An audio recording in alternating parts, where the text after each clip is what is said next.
Welcome to TJ9 news. అట్లా మట్టి దాకా కూడా రాలేదు. అలా మట్టి తీయాలన్నా సరే అది అడ్డం రాలేదు. అదే ఒకవేళ నేను అడ్డంగా చేసినా మున్సిపాలిటీ వాళ్ళు కంప్లైంట్ చేయాలి. అదేమీ లేకుండా నా మీద దౌర్జన్యం చేశారు.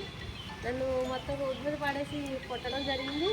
అయినా సరే ఎవరో పోలీస్ అధికారులు కానీ ఎవరు పట్టించుకోలేదు, గ్రామస్తులు కూడా ఎవరు పట్టించుకోలేదు. దయచేసి నాకు న్యాయం జరిగించాలని నన్ను చాలా ఇబ్బందులు పెడుతున్నారు. దగ్గర నా ఇంటికి వచ్చి అతను ఇంటికి వచ్చి దౌర్జన్యం చేసి బూత్ పెట్టి వీడియో నా దగ్గర ఉందండి. కనీసం ఆ వీడియో కూడా చూసి ఎస్ఐ గారు కూడా ఏం మాట్లాడలేదు.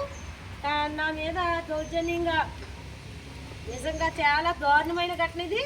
ఒక మహిళను కొట్టడం అనేది మగోడు అది చట్టరీత్యా నేరం తెలియజేశాను కూడా నేను. మళ్ళీ పైగా నా మీద అన్యాయంగా రివర్స్లో నా మీద నేను అతను కొట్టినట్టు సో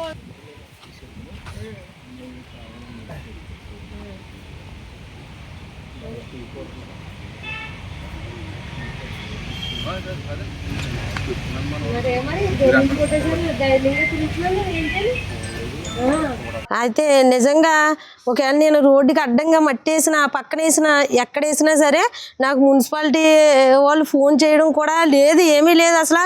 అప్పటికి వాళ్ళ కంప్లైంట్ వాళ్ళకి ఇస్తే నాకు నోటీస్ వస్తుంది. కానీ నాకు ఏ విధమైన నోటీసు ఏ విధమైన ఏది లేకుండా కూడా నా మీద అన్యాయంగా దాడి చేయడం జరిగింది. దయచేసి పోలీసు వారు అర్థం చేసుకుని నాకు న్యాయం జరిపించాలని నేను కోరుకుంటున్నాను. అసలు నోటీస్ కానీ ఏమి కూడా లేకుండా దౌర్జన్యంగా దాడికి దిగడం జరిగింది.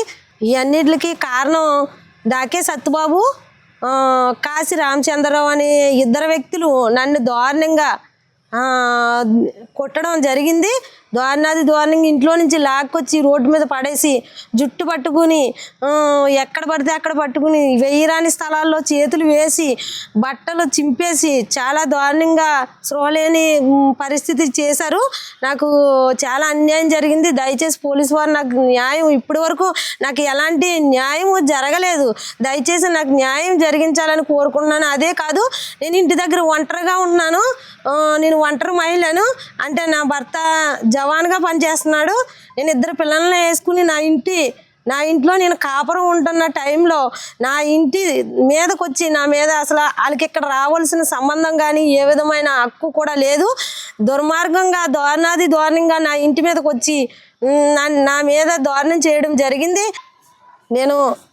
నా భర్త డ్యూటీ నిమిత్తమై బోర్డర్లో జవాన్గా పనిచేస్తున్నాడు.